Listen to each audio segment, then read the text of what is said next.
El silencio de un despacho jurídico tiene gramática propia. No es el silencio de una casa cualquiera, con sus pausas naturales y sus conversaciones que se extienden entre las habitaciones. Es un silencio diferente, medido, como si cada palabra no pronunciada tuviera valor probatorio. Diego lo sabía bien. Lo había respirado toda su vida, ese aire denso que olía a papel antiguo, a cuero de libros encuadernados, a decisiones que se toman sin testigos. Esa tarde de septiembre, con la luz entrando oblicua por las ventanas del estudio familiar en Guadalajara, Diego sostenía una carpeta negra entre las manos. El objeto era discreto, profesional, con un broche metálico que brillaba bajo la lámpara de escritorio. Dentro había documentos que no deberían existir. Copias certificadas de pruebas que oficialmente nunca habían existido. Correos internos donde se usaban palabras como limpiar, ordenar, resolver. Una minuta fechada 3 años atrás con una instrucción simple y devastadora: suprimir anexos 7 al 12. Reindexar expediente. Cadena de custodia, interrumpir sin ruido. Afuera, los jacarandás de la avenida Chapultepec dejaban caer sus flores moradas sobre los coches estacionados. El olor a lluvia reciente se mezclaba con el aroma del café de olla que alguien había preparado en la pequeña cocina del despacho. Pero adentro, en la sala de juntas con sus paredes color burdeos oscuro y sus retratos de antepasados juristas, el aire estaba quieto, expectante. Su padre, Joaquín, permanecía de pie junto a la ventana, con el saco perfectamente planchado y las manos entrelazadas a la espalda. Su tío Ernesto, socio principal del bufete, estaba sentado a la cabecera de la mesa larga de caoba que había visto 3 generaciones de litigios. Su prima Mónica, abogada especializada en procesal, miraba su teléfono con una concentración que era claramente fingida. Todos habían llegado cuando Diego los convocó. Todos sabían por qué. Diego abrió la carpeta con un movimiento deliberado. El sonido del papel moviéndose fue amplificado por el silencio. Sacó el primer documento, una copia certificada de un expediente que oficialmente constaba de 240 páginas pero que en su versión archivada solo tenía 228. En mi familia, la ley era un idioma doméstico, dijo Diego, y su voz tenía esa calma terrible de quien ha ensayado 1000 veces lo que va a decir. No se discutía, se aplicaba. Crecí escuchando que los expedientes no mienten, que el papel ordena el mundo, que el apellido protege. Mi padre y mis tíos eran abogados de prestigio, expertos en cerrar grietas con términos precisos. Yo aprendí a no preguntar, a confiar en que la justicia era una línea recta. No lo era. La sala de juntas pareció encogerse. Joaquín se volvió lentamente desde la ventana, su rostro mostrando una mezcla de sorpresa y algo más oscuro, más calculado. Ernesto dejó de pretender revisar los papeles frente a él y miró directamente a Diego con esos ojos grises que habían intimidado a testigos hostiles durante 30 años. Mónica finalmente bajó el teléfono. Diego continuó, cada palabra colocada con precisión quirúrgica. La humillación comenzó como pedagogía. Así se gana, decían. Así se pierde menos. Me mostraban carpetas, subrayaban artículos, celebraban victorias técnicas. Cuando un caso rozó a la familia, el tono cambió. La pared burdeos oscuro del estudio absorbía la luz del atardecer y devolvía un brillo denso. El aire olía a cuero y a silencio. Diego colocó el segundo documento sobre la mesa. Era un correo electrónico impreso, con fecha de marzo de 2020, enviado desde la cuenta de Ernesto a un pasante que ya no trabajaba en el bufete. El asunto decía, expediente Salazar, ajustes finales. El cuerpo del mensaje era breve pero explícito, confirma que los anexos mencionados han sido extraídos del archivo físico. La versión digital debe reflejar solo lo indexado en la nueva tabla. No dejar rastro de la versión anterior. Diego dejó que sus palabras flotaran en el aire antes de continuar. Hay pruebas que no ayudan, dijo mi tío. La verdad también se administra. El rostro de Ernesto no cambió de expresión, pero algo en sus hombros se tensó. Joaquín dio un paso hacia la mesa. ¿Y Diego, qué es esto? ¿Qué estás haciendo? Su voz intentaba mantener autoridad, pero había una grieta en ella, una nota de incertidumbre que Diego nunca había escuchado antes. Diego sacó más documentos. Un inventario de archivo fechado en 2019, antes de la limpieza. Otro inventario fechado en 2020, después. Las discrepancias estaban marcadas con fluorescente amarillo. La convocatoria llegó con el ritual de siempre, mesa larga, carpetas numeradas, un sello seco. Dijeron que era para ordenar archivos históricos. Yo abrí una carpeta y vi huecos. Folios saltados. Anexos mencionados que no estaban. Pedí el inventario. Hubo un silencio breve, técnico. Me lo pasaron incompleto. Mónica se levantó abruptamente. ¿El primo, entiendes lo que estás implicando? Esto es. No terminó la frase, pero la amenaza implícita estaba ahí, suspendida entre ellos como humo denso. Diego la miró directamente. ¿Difamación? ¿Deslealtad? ¿O simplemente la verdad? Colocó otro documento. Este era una fotografía de archivo que mostraba una carpeta física con anexos claramente visibles que ya no existían en la versión oficial. Entendí el método, supresión selectiva, reindexación, una cadena de custodia que se rompía sin ruido. El caso no era abstracto, tenía nombre y fecha. Yo había estado ahí. Yo había visto la prueba original. La luz de la tarde se había vuelto más dorada, más densa. Las sombras en la sala de juntas se alargaban, haciendo que los retratos de los antepasados en las paredes parecieran observar el momento con juicio silencioso. El abuelo Humberto, fundador del bufete en 1965, miraba desde su marco dorado con una expresión seria que ahora parecía casi acusatoria. El bisabuelo Ramón, litigante legendario de los años 40, sostenía un código civil en su retrato como si fuera un escudo. Y ahí estaba Diego, 32 años, cuarta generación de juristas al azar, enfrentando a su familia con evidencia de lo que ellos eran capaces de hacer. La humillación no fue descubrir el borrado, continuó Diego, y ahora su voz tenía un filo más personal, más doloroso.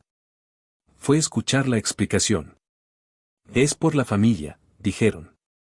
No seas ingenuo. Respiró hondo, un gesto que parecía costarle esfuerzo físico. Respiré hondo.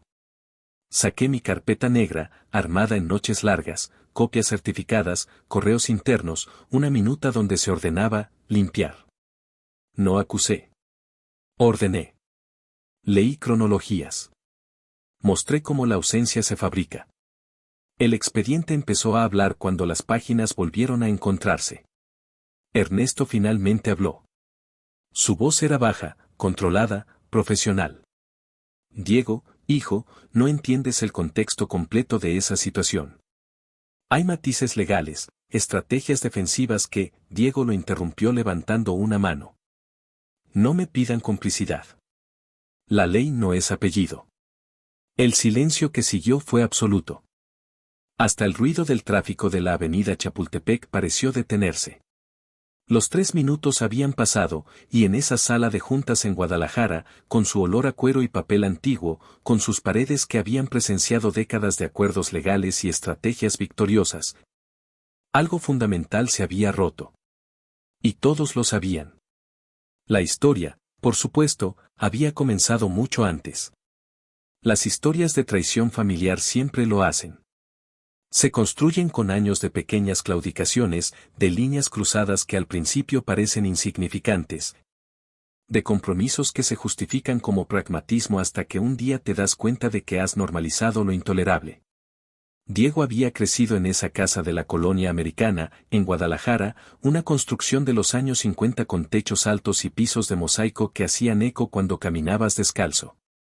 La casa estaba a pocas cuadras del despacho, en una calle tranquila bordeada de fresnos donde los vecinos se conocían por nombre y las tardes olían a gardenias. Su familia llevaba 4 generaciones ejerciendo el derecho.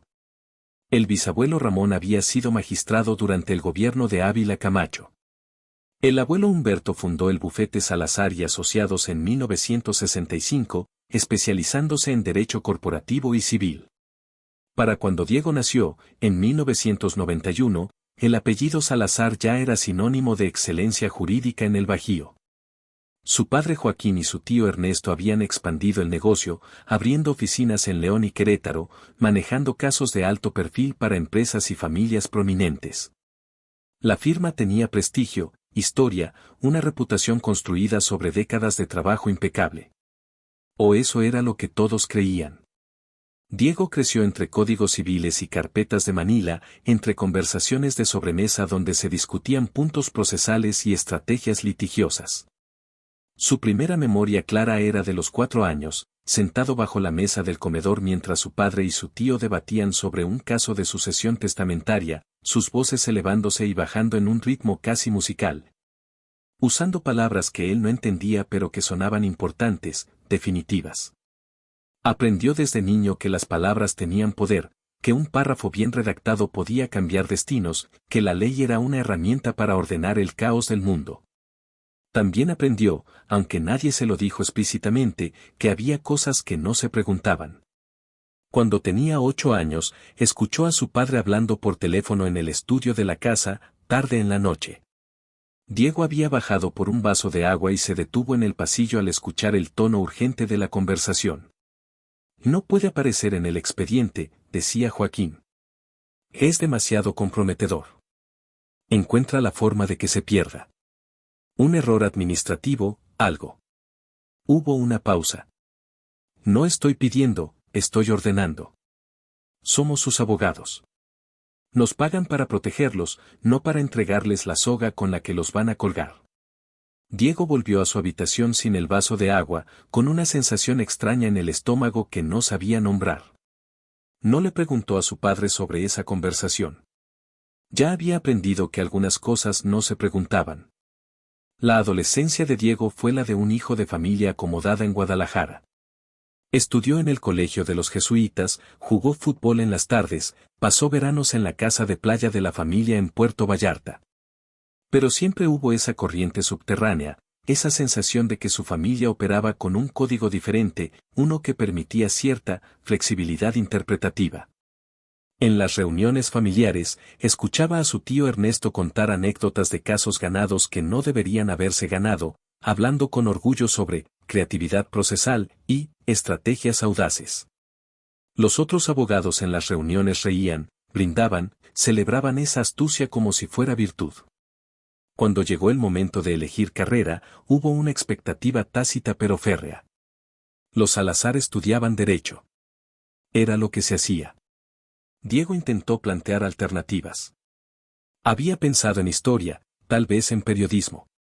Su padre lo escuchó con una sonrisa paciente y luego dijo, «Hijo, tienes 4 generaciones de juristas en tu sangre. Es tu legado. Tu responsabilidad. El bufete será tuyo algún día». No fue una orden explícita. Fue algo peor, fue una expectativa tan arraigada que cuestionarla parecía traición familiar. Diego estudió Derecho en la Universidad Panamericana. Fue buen estudiante, meticuloso, con especial talento para el análisis documental y procesal. Mientras otros compañeros querían ser litigantes, argumentar en corte, tener ese momento dramático del interrogatorio cruzado, a Diego le gustaba la investigación silenciosa, el trabajo de archivo. Encontrar el documento que cambiaba el caso, la contradicción en el testimonio escrito.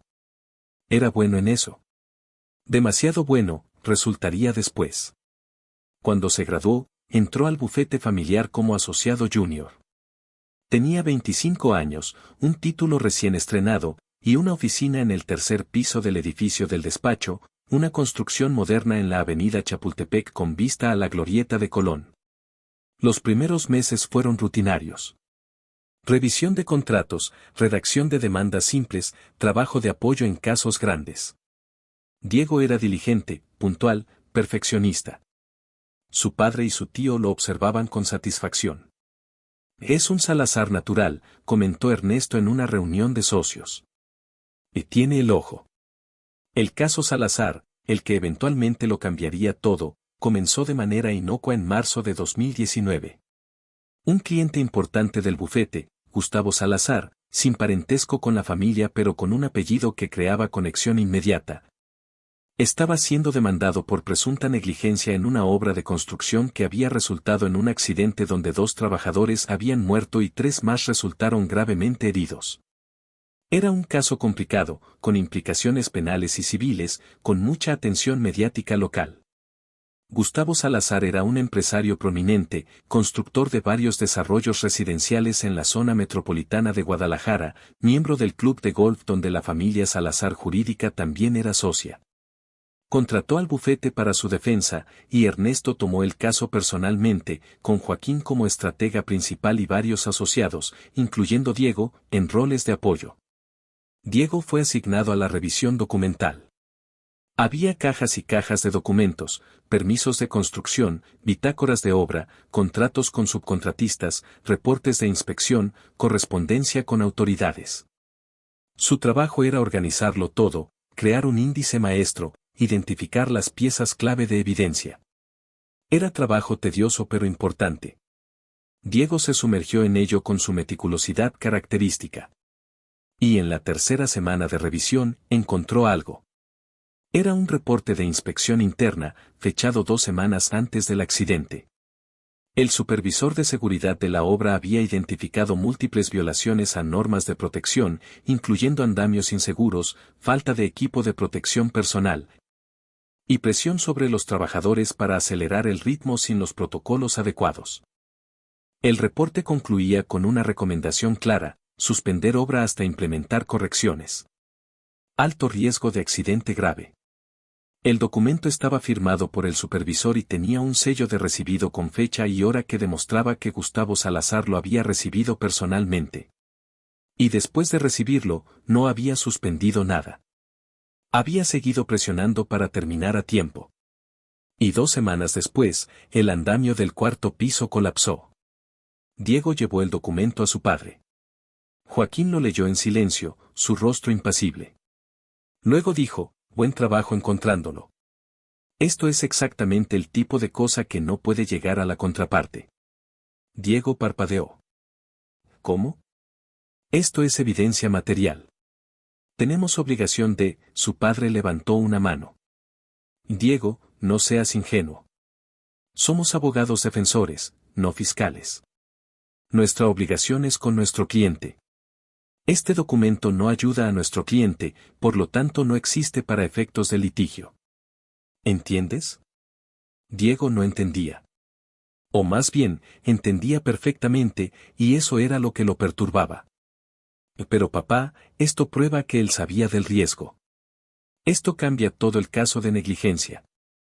Si ocultamos esto y sale después. Joaquín se levantó, se acercó a Diego, puso una mano en su hombro con un gesto que pretendía ser paternal pero se sentía condescendiente.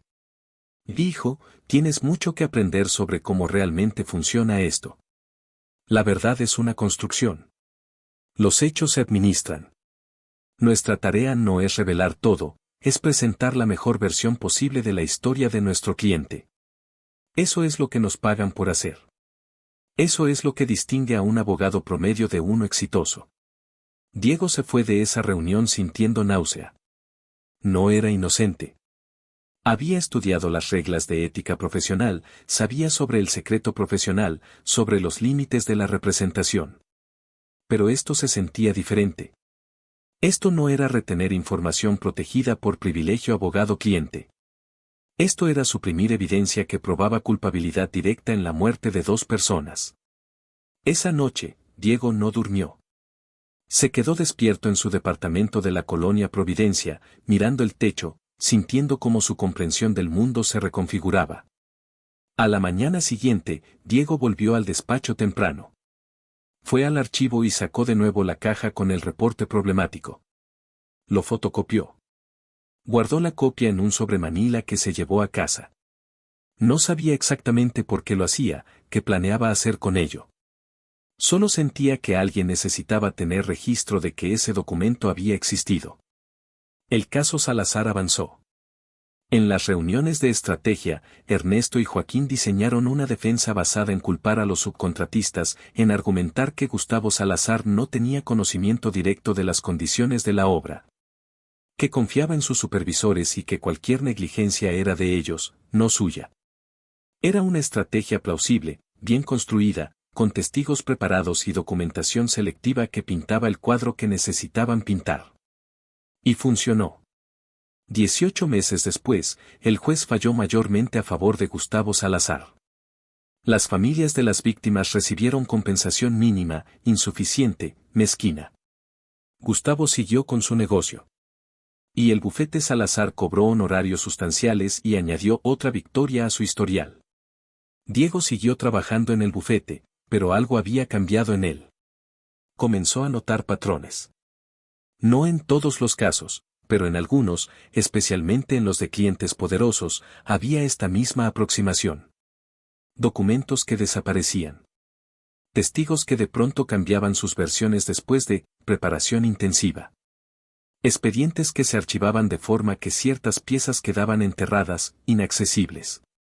Y cuando Diego preguntaba, la respuesta era siempre una variación del mismo tema: así se gana. No seas ingenuo. La familia te necesita enfocado. Pasaron 2 años. Diego siguió guardando copias. No planeaba nada específico. Era casi compulsivo. Como documentar un crimen del que era testigo pero no sabía cómo detener.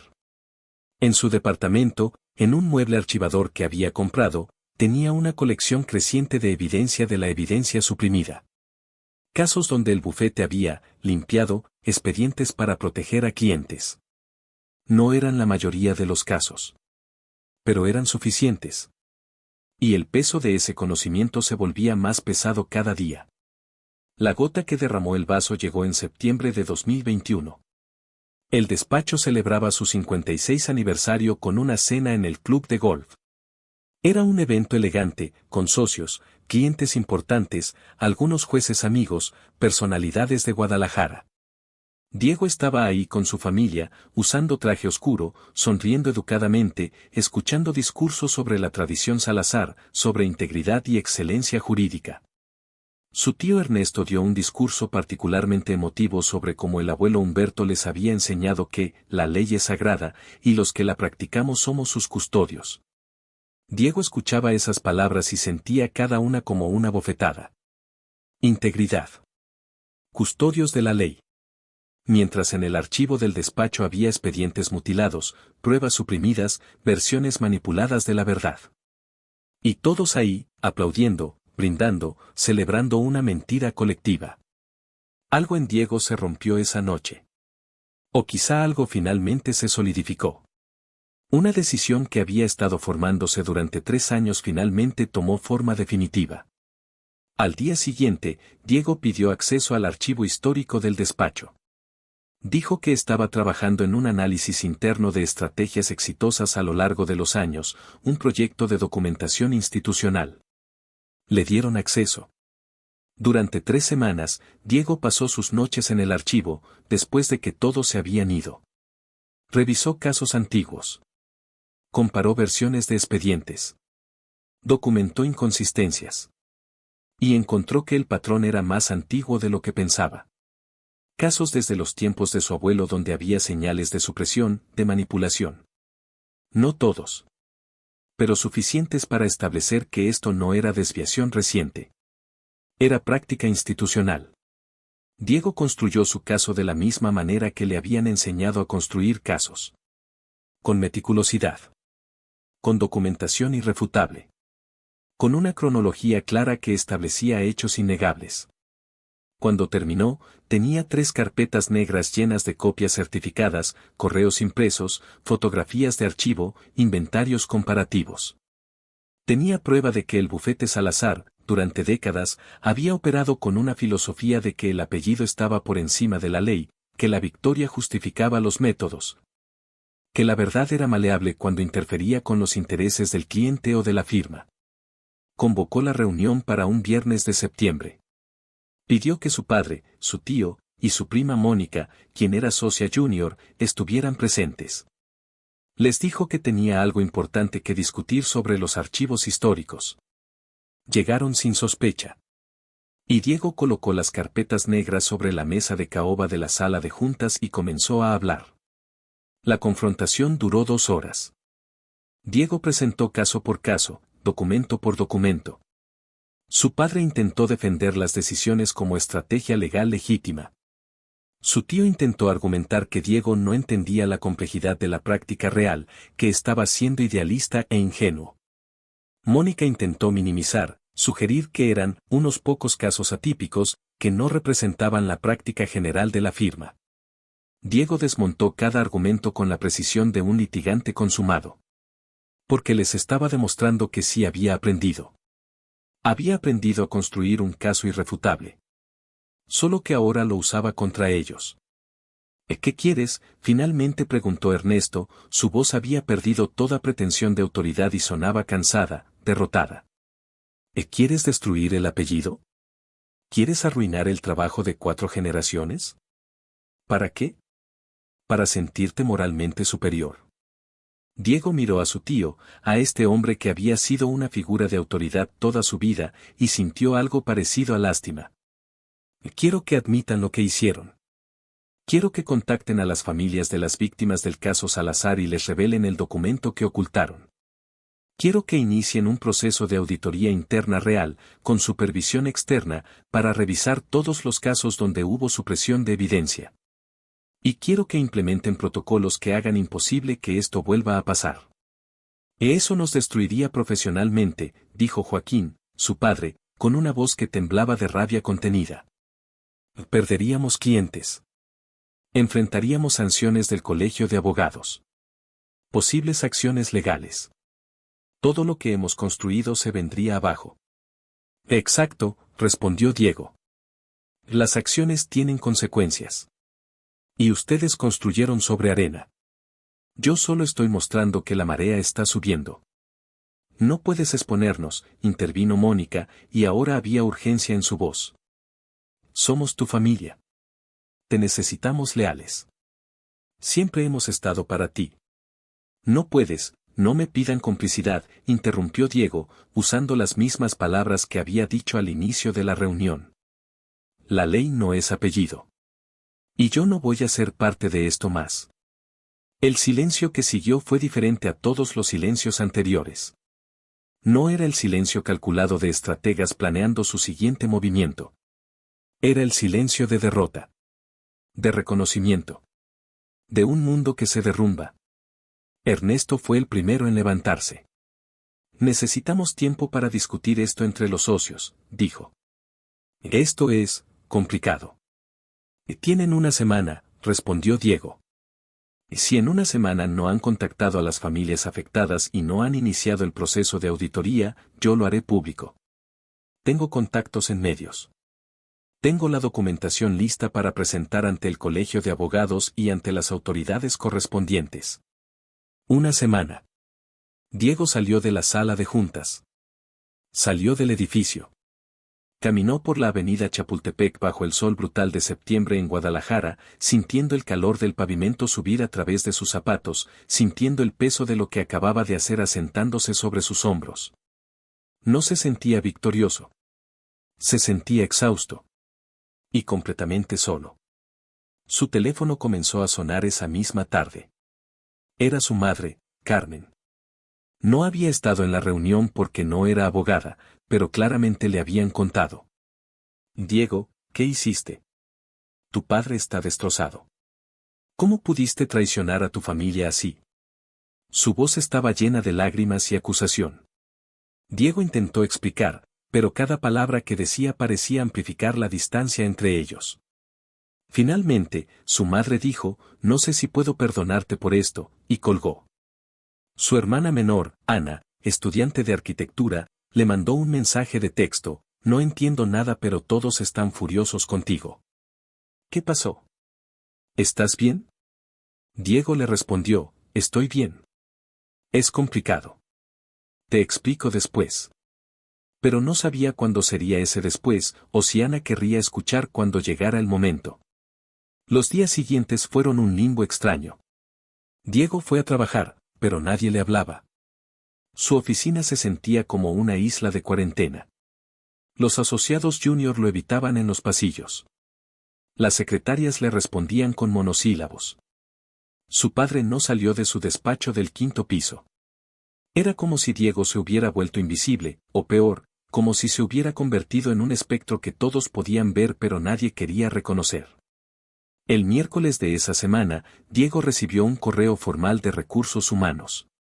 El bufete le estaba ofreciendo una separación voluntaria, con un paquete generoso de indemnización, seguro médico por 1 año, y una carta de recomendación.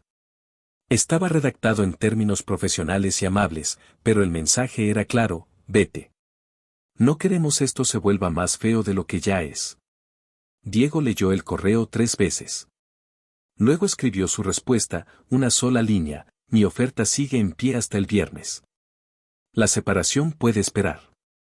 El jueves, Diego recibió una visita inesperada en su oficina. Era Mónica. Venía sin cita, cerró la puerta detrás de ella, y se sentó sin que Diego la invitara. Se veía cansada, con ojeras que el maquillaje no ocultaba completamente. Quiero que sepas que ayer tuvimos una junta de socios. Fue brutal. Tu tío Ernesto está considerando retirarse. Tu papá no ha comido en 3 días. ¿Y yo? Hizo una pausa, su voz quebrándose ligeramente. Yo revisé los casos que documentaste. Revisé las fechas, los documentos. Y tienes razón. En todo. Diego no supo qué decir. Mónica continuó: yo participé en algunos de esos casos. No en las decisiones grandes, pero sí en la ejecución. Y me convencí de que era parte del trabajo. Que así era como se hacían las cosas en la práctica real. Que los profesores en la universidad eran idealistas pero nosotros éramos pragmáticos. Levantó la vista hacia Diego. Y eres más valiente que yo. Yo vi las mismas cosas que tú y me dije que no era mi lugar cuestionar. Que no era mi responsabilidad. Y ahora me doy cuenta de que esa es exactamente la excusa que permite que esto continúe. ¿Qué vas a hacer?, preguntó Diego. No lo sé todavía. Pero quería que supieras que no todos estamos en tu contra. Y que, gracias. Por hacer lo que yo no tuve el valor de hacer. El viernes llegó. Diego fue al despacho temprano. A las 10 de la mañana, recibió un correo de Ernesto. Adjunto venía una carta formal dirigida a las familias de las víctimas del caso Salazar, revelando la existencia del reporte de seguridad suprimido y ofreciendo reabrir las negociaciones de compensación con el documento completo sobre la mesa. También adjuntaba el contacto de una firma externa de auditoría forense que había sido contratada para revisar los archivos del bufete de los últimos 20 años. Y una nota personal: has destruido todo lo que construimos. Espero que puedas vivir con eso. Yo tendré que intentarlo. Diego leyó los documentos 2 veces. Luego respondió: no destruí nada.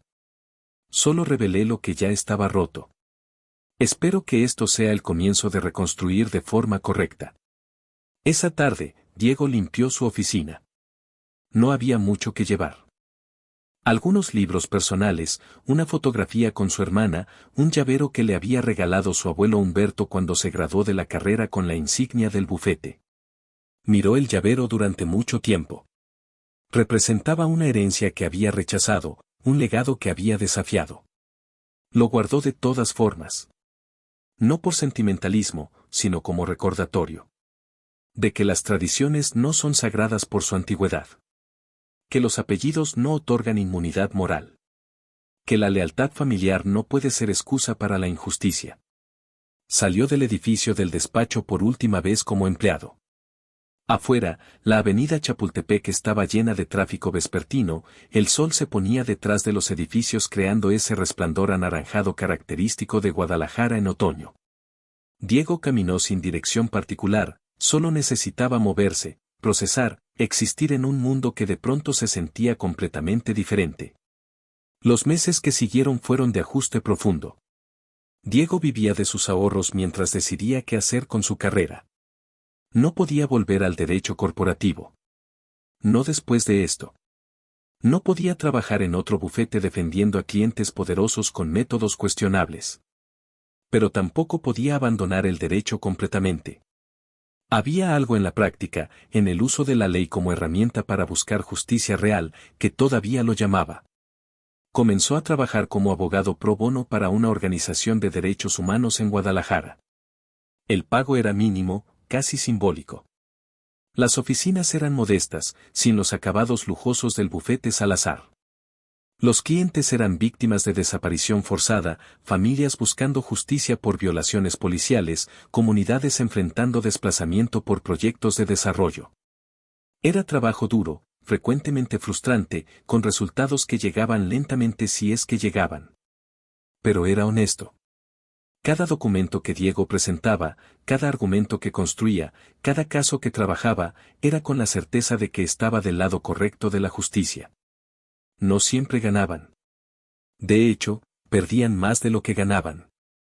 Pero cuando ganaban, cuando lograban que una familia obtuviera respuestas, cuando conseguían que una autoridad rindiera cuentas, la satisfacción era real. No era la euforia hueca de ganar un caso para un cliente culpable. Era algo más profundo. Era propósito. Su familia, predeciblemente, no lo apoyaba. Su madre apenas le hablaba. Las llamadas telefónicas eran tensas y breves. Su padre no le hablaba en absoluto. Había un silencio entre ellos que se sentía permanente, como una puerta cerrada con llave que nadie tenía intención de abrir. Su hermana Ana era la única que mantenía contacto regular, aunque incluso ella parecía dividida entre el amor fraternal y la lealtad a sus padres. No entiendo por qué tenías que hacerlo de esa forma, le dijo Ana una tarde cuando se reunieron para comer en un café de la colonia americana, lejos de lugares donde pudieran encontrarse con familia. Podrías haber manejado esto internamente. Podrías haber intentado cambiar las cosas desde adentro sin destruir todo. Diego la miró con cansancio. Era una conversación que habían tenido en variaciones múltiples.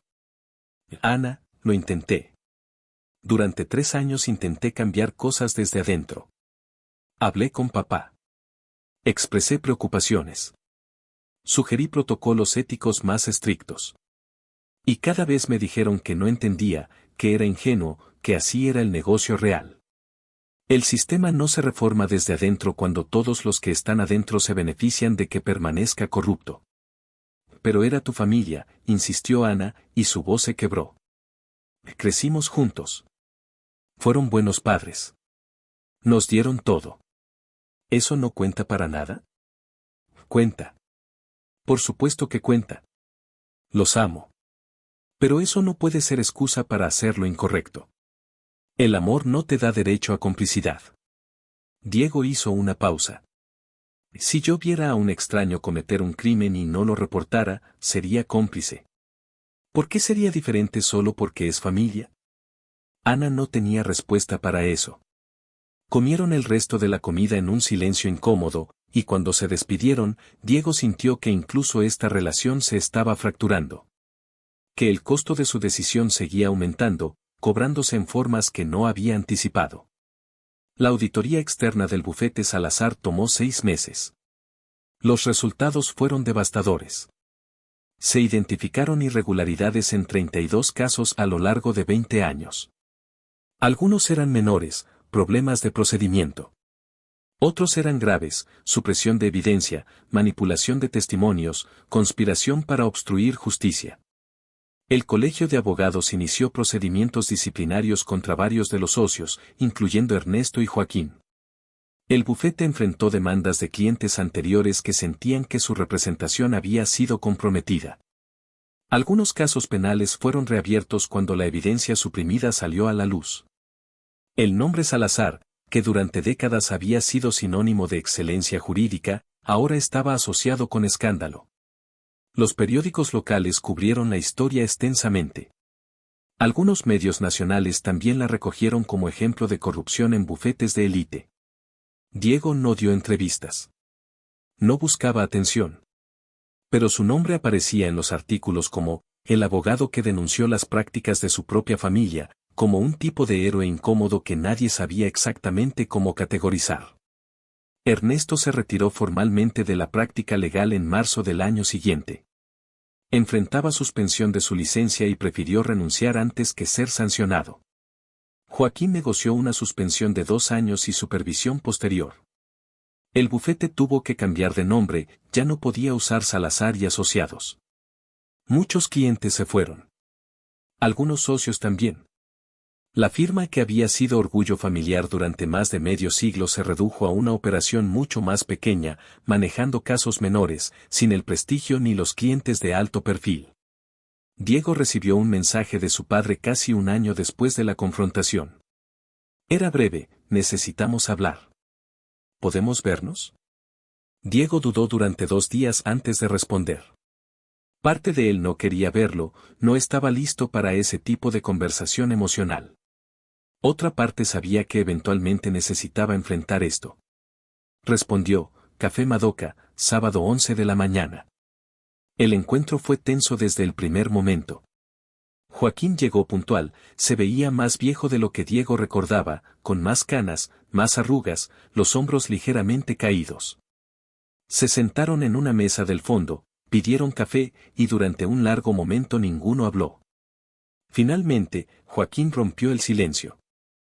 Tu madre me pidió que hablara contigo. Ella no puede hacerlo todavía. Está muy dolida.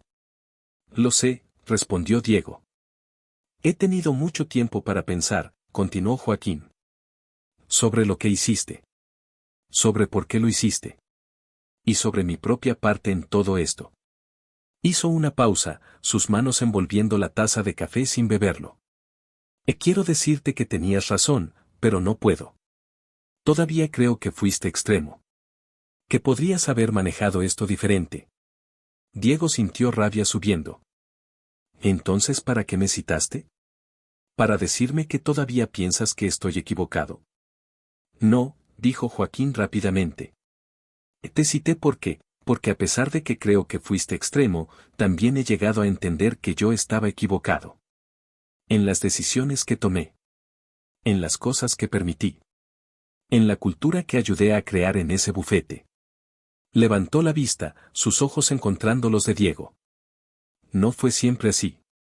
Cuando empecé, cuando trabajaba con tu abuelo, había más integridad. Pero gradualmente, caso por caso, decisión por decisión, nos fuimos deslizando. Racionalizando. Justificando. Hasta que un día me di cuenta de que ya no reconocía al abogado que era cuando me gradué. Las palabras flotaron entre ellos como un puente frágil. Diego sintió su rabia suavizarse ligeramente, no desapareciendo pero transformándose en algo más complejo. ¿Y qué vas a hacer con eso?, preguntó. Estoy yendo a terapia, respondió Joaquín, y había algo vulnerable en esa admisión que Diego nunca había visto en su padre. Estoy trabajando en entender cómo llegué a ser alguien que justificaba lo injustificable. Y cuando termine mi suspensión, si vuelvo a practicar, va a ser diferente. Más pequeño, más honesto, o no va a ser. Eso es, bueno, dijo Diego, y lo decía en serio. No te pido perdón, agregó Joaquín. No creo merecerlo todavía. Quizá nunca. Pero quería que supieras que estoy intentando ser mejor. Y que, a pesar de todo, a pesar del daño que causó a la familia, a mi carrera, a todo lo que construimos, hay una pequeña parte de mí que está orgullosa de ti. Porque tuviste el coraje que yo no tuve. De anteponer lo correcto a lo conveniente. Diego sintió lágrimas picando en sus ojos. No dijo nada. Solo asintió. No era reconciliación. No era perdón. Pero era un comienzo de algo. Un reconocimiento. Una grieta en el muro que se había construido entre ellos. Se reunieron algunas veces más después de eso, siempre en cafés neutrales, nunca en la casa familiar. Las conversaciones eran cautelosas, navegando terreno peligroso, pero con cada encuentro se volvían un poco menos tensas. Joaquín le contaba sobre su proceso de terapia, sobre cómo estaba reevaluando su carrera, sobre las conversaciones difíciles que estaba teniendo con clientes antiguos, disculpándose, tratando de reparar donde era posible. Diego le contaba sobre su trabajo en derechos humanos, sobre los casos que estaba llevando, sobre cómo había encontrado un tipo de práctica legal que le daba paz. Carmen, la madre de Diego, fue más difícil. Pasó más de un año antes de que aceptara verlo. Cuando finalmente se encontraron, fue en la casa familiar, y el encuentro fue breve y formal. Ella hizo preguntas corteses sobre su vida, su trabajo, su salud. Diego respondía con la misma cortesía forzada. No se mencionó el bufete, ni la denuncia, ni las consecuencias. Era como si hubieran acordado tácitamente que había territorios que no se podían explorar sin detonar explosivos. Al despedirse, Carmen lo abrazó brevemente, un abrazo rígido que carecía de calidez pero que al menos era contacto físico. Cuídate, le dijo. Y Diego respondió, tú también. Ana fue quien mantuvo el puente más fuerte. Ella continuó viendo a Diego regularmente, navegando con cuidado entre sus padres y su hermano, sirviendo como intermediaria cuando era necesario. Un día, mientras comían en su café habitual, Ana le dijo, sabes, al principio estaba tan enojada contigo. Sentía que habías elegido tu moralidad sobre tu familia. Pero ahora, después de ver a papá en terapia, después de ver cómo mamá lentamente está procesando todo, creo que lo que hiciste salvó a esta familia más de lo que la destruiste. Diego la miró con sorpresa. ¿Cómo? Porque los obligaste a enfrentar quienes se habían convertido. Y eso, aunque doloroso, era necesario. Papá me dijo el otro día que está durmiendo mejor ahora que ha dejado de racionalizar. Que cargar con la culpa oculta era más pesado que enfrentar las consecuencias públicas. Y mamá, aunque todavía está herida, está empezando a ver que el apellido no vale nada si se construye sobre arena. Ana tomó la mano de Diego. Hiciste lo correcto. Y yo debería habértelo dicho antes. Las lágrimas que Diego había contenido durante meses finalmente salieron. No un llanto dramático, solo un flujo silencioso de alivio. Porque esa validación, viniendo de su hermana, de alguien que lo conocía desde niño y que había visto todo el proceso, significaba más de lo que podía expresar. Pasaron 3 años desde aquella tarde de septiembre en la sala de juntas. Diego tenía ahora 35 años. Su vida se veía completamente diferente a como la había imaginado a los 22 cuando se graduó de Derecho. No era socio de un bufete prestigioso. No manejaba casos millonarios. No tenía el tipo de éxito que su familia había definido como objetivo. Pero tenía algo más valioso. Tenía integridad. Tenía la capacidad de mirarse al espejo sin flinchear. Tenía el conocimiento de que su trabajo, aunque modesto en escala, tenía impacto real en vidas reales. El caso que más lo marcó en ese periodo fue el de la familia Morales. Habían perdido a su hijo en una desaparición forzada, víctima de policías corruptos que lo confundieron con alguien más y luego intentaron encubrir su error. El caso había estado cerrado durante 4 años cuando Diego y su equipo lo reabrieron. Había poca evidencia física. Muchos testigos intimidados. Una cadena de mando policial que cerraba filas. Pero Diego aplicó todo lo que había aprendido sobre construcción meticulosa de casos, sobre encontrar inconsistencias en documentos, sobre presionar donde había grietas. Tomó 2 años de trabajo, pero eventualmente lograron identificar a los policías responsables. Lograron que fueran procesados. Y lo más importante, lograron que la familia Morales obtuviera respuestas sobre qué le había pasado a su hijo. No era justicia perfecta. No traía de vuelta a su hijo. Pero cuando la madre de familia, la señora Rosa Morales, abrazó a Diego después del veredicto y le dijo, gracias por no olvidarnos, por no dejar que mi hijo fuera solo otro número. Diego sintió algo que nunca había sentido en todos sus años en el bufete familiar. Sintió que su trabajo importaba. Que él importaba. No por su apellido, sino por sus acciones. Un día de noviembre, mientras Diego trabajaba en su oficina de la Organización de Derechos Humanos, recibió una llamada inesperada. Era Mónica, su prima. No habían hablado en casi 2 años. Diego, necesito hablar contigo. ¿Tienes tiempo esta semana? Su voz sonaba diferente. Menos corporativa. Más humana. Se reunieron en un parque cerca del centro, lejos de lugares donde pudieran encontrarse con familia o ex colegas. Mónica llegó en jeans y sudadera, una imagen completamente diferente de la abogada corporativa perfectamente vestida que solía ser. Dejé el bufete, dijo sin preámbulo cuando se sentaron en una banca. Y bueno, lo que quedaba de él. Ya no podía seguir ahí. No después de entender realmente lo que habíamos sido. ¿Y qué vas a hacer?, preguntó Diego. Estoy estudiando Derecho Laboral. Quiero representar a trabajadores, no a corporaciones.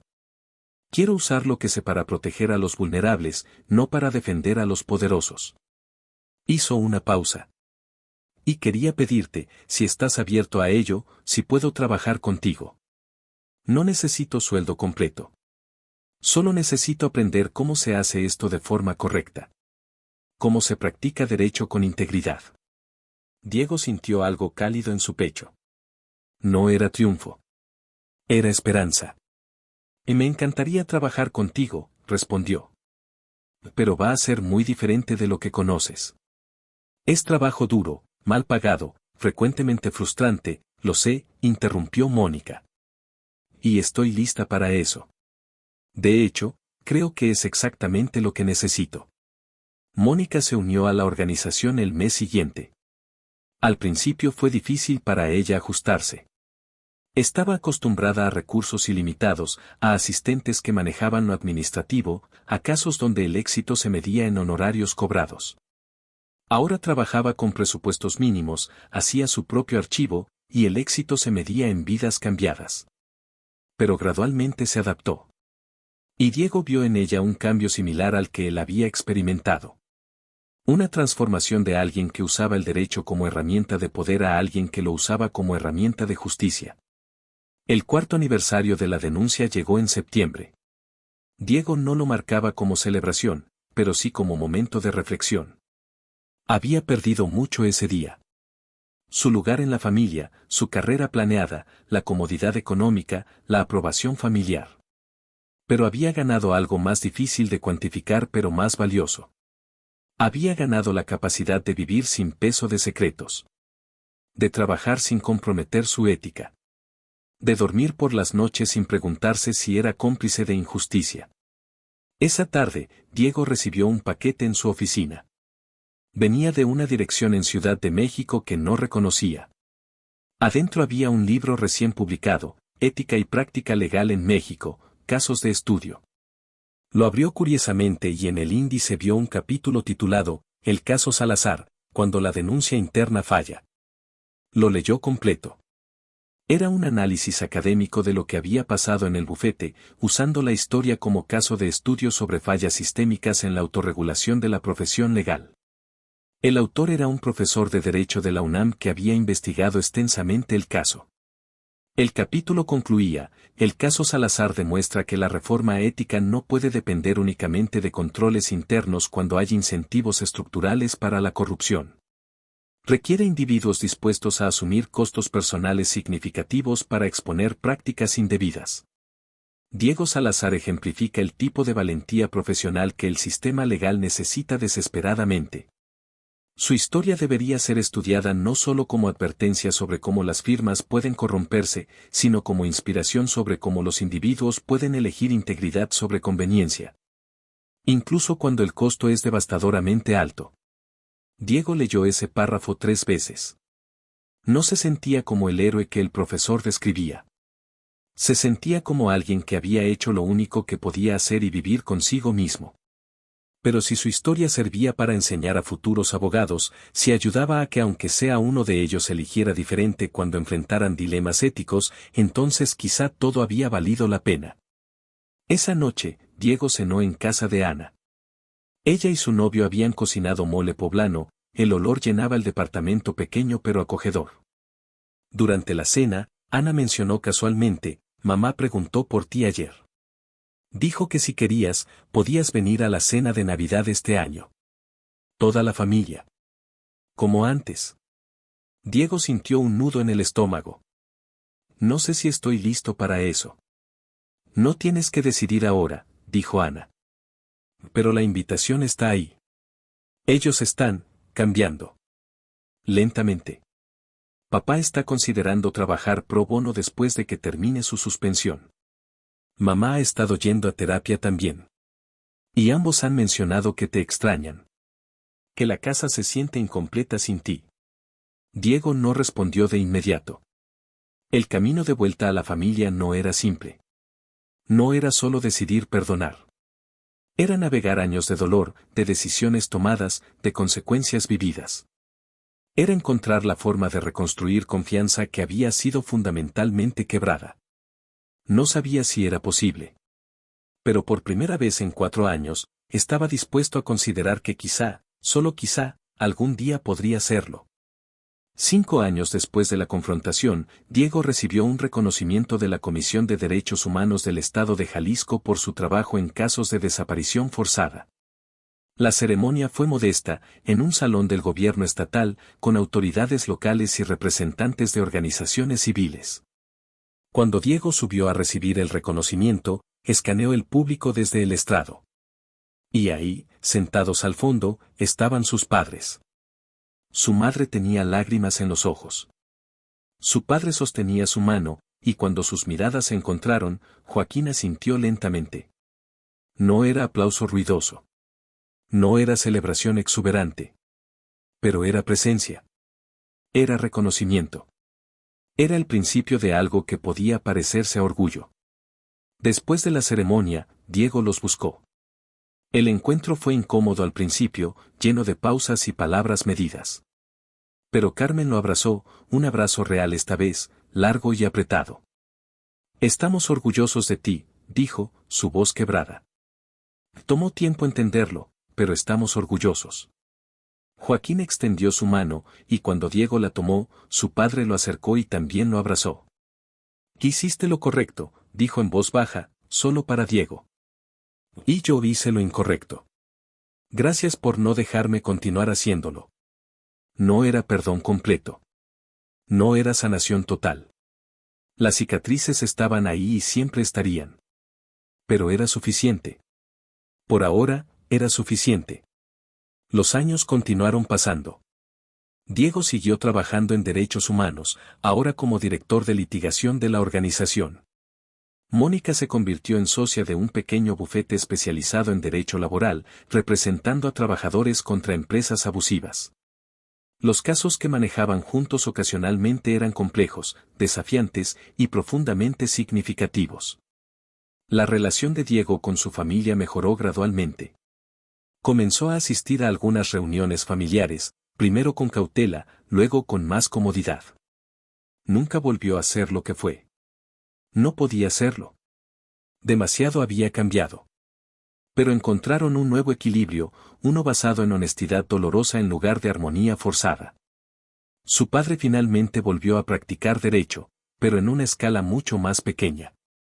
Representaba a pequeños negocios y personas individuales, trabajo honesto por honorarios modestos. Un día, Joaquín le pidió a Diego revisar un caso que estaba llevando, solicitar su opinión sobre la estrategia ética. Era un gesto pequeño pero significativo. Un reconocimiento de que Diego era ahora la brújula moral que la familia necesitaba consultar. Ana se casó, y Diego fue parte de la boda. Fue la primera reunión familiar grande donde Diego no sintió que todos estaban caminando sobre cáscaras de huevo alrededor de él. Había aceptación, no solo tolerancia. Su madre le presentó a familiares como, mi hijo Diego, el abogado de derechos humanos, con genuino orgullo en su voz. 10 años después de aquella tarde de septiembre, Diego tenía 42 años.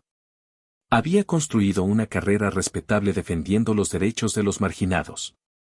Había entrenado a docenas de jóvenes abogados en práctica ética. Había ganado algunos casos importantes que establecieron precedentes legales. Y había perdido muchos más. Pero cada noche podía irse a dormir sabiendo que había hecho su trabajo con integridad. El bufete Salazar ya no existía.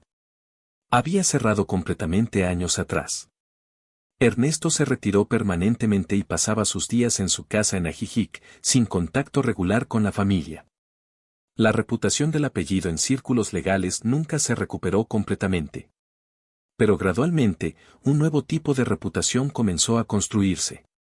No de prestigio corporativo, sino de integridad personal. Diego Salazar se convirtió en un nombre asociado con ética legal, con defensa de derechos humanos, con valentía profesional. Y cuando jóvenes abogados se le acercaban en conferencias o eventos profesionales, preguntándole cómo lidiar con presiones éticas en sus propios trabajos, Diego siempre contaba su historia. No como ejemplo de heroísmo, sino como testimonio de que las instituciones no se reforman solas. Que a veces, hacer lo correcto requiere estar dispuesto a perder todo. Y que esa pérdida, aunque real y dolorosa, es preferible a la alternativa de vivir como cómplice de injusticia. La ley no es apellido, decía Diego a estos jóvenes abogados. Es herramienta. Puede ser usada para oprimir o para liberar. Para esconder verdades o para revelarlas. La elección es nuestra cada día, en cada caso, en cada decisión. Y cuando elegimos mal, cuando priorizamos nuestro éxito sobre la justicia, no estamos solo fallando a nuestros clientes o a nuestras víctimas. Estamos fallándonos a nosotros mismos. Una tarde de primavera, Diego estaba en su oficina trabajando en un caso particularmente difícil cuando recibió una llamada de un número desconocido. Era un joven abogado de un bufete grande en Monterrey, llamando anónimamente. Había descubierto que su firma estaba suprimiendo evidencia en un caso ambiental importante. Estaba aterrado de las consecuencias de denunciarlo, pero también aterrado de permanecer en silencio. Leí sobre su caso, dijo el joven. Y necesito saber, ¿valió la pena? ¿Lo volvería a hacer? Diego pensó en la pregunta. Pensó en todo lo que había perdido. En los años de distanciamiento familiar. En la carrera que podría haber tenido. En la comodidad económica que sacrificó. Pero también pensó en las familias como los Morales que habían obtenido justicia. En jóvenes abogados como Mónica que habían encontrado un camino diferente. En poder mirarse al espejo cada mañana sin vergüenza. Sí, respondió finalmente. Valió la pena. No fue fácil. Fue lo más difícil que he hecho. Pero sí, lo volvería a hacer. Porque al final, lo único que realmente tenemos es nuestra integridad. Todo lo demás es prestado, temporal, condicional. Pero quienes elegimos ser, como elegimos actuar cuando nadie está mirando, cuando nadie nos obligaría a hacer lo correcto, eso es lo que define quiénes somos realmente. Hubo un silencio largo al otro lado de la línea. Luego el joven abogado dijo, gracias. Eso es lo que necesitaba escuchar. Y colgó. Diego nunca supo si ese abogado había denunciado la corrupción en su firma. Nunca supo si su historia había marcado diferencia en esa decisión específica. Pero sabía que había plantado una semilla. Y a veces, eso es todo lo que puedes hacer. Plantar semillas y confiar en que algunas germinarán. La última escena importante de esta historia ocurrió 15 años después de la confrontación inicial. Diego tenía ahora 47 años. Su cabello mostraba canas abundantes. Tenía arrugas de expresión alrededor de los ojos de tanto leer expedientes bajo luz artificial. Pero también tenía algo que no había tenido a los 32, paz. Había encontrado su lugar en el mundo. Había reconstruido relaciones familiares sobre bases más honestas. Había construido una vida de significado y propósito. Su padre, ahora de 75 años, lo llamó un día de diciembre. Y Diego, hay algo que necesito mostrarte. Se reunieron en lo que había sido el despacho Salazar, ahora un edificio de oficinas genérico donde varias pequeñas empresas alquilaban espacio. Subieron al tercer piso, donde había estado la oficina de Diego. Joaquín había alquilado ese espacio específico por un día. Dentro, había cajas. Archivos del viejo bufete que Joaquín había estado guardando. He estado trabajando en algo, dijo Joaquín. Con ayuda de un historiador legal. Estamos documentando la historia completa del bufete. No la versión oficial de éxito y prestigio. La historia real. Los casos donde hicimos lo correcto y los casos donde no. Los momentos donde la integridad ganó y los momentos donde la perdimos. Abrió una de las cajas y sacó un manuscrito. Va a ser publicado como libro el próximo año. El apellido no es ley, una historia de éxito, corrupción y redención en la práctica legal mexicana. Y quiero que tú escribas el prólogo. Porque tú eres la razón por la que esta historia puede ser contada. Tú nos obligaste a enfrentarla. Diego tomó el manuscrito. Lo hojeó. Dio capítulos sobre casos que reconocía, sobre decisiones cuestionables documentadas honestamente, sobre el proceso gradual de compromiso ético.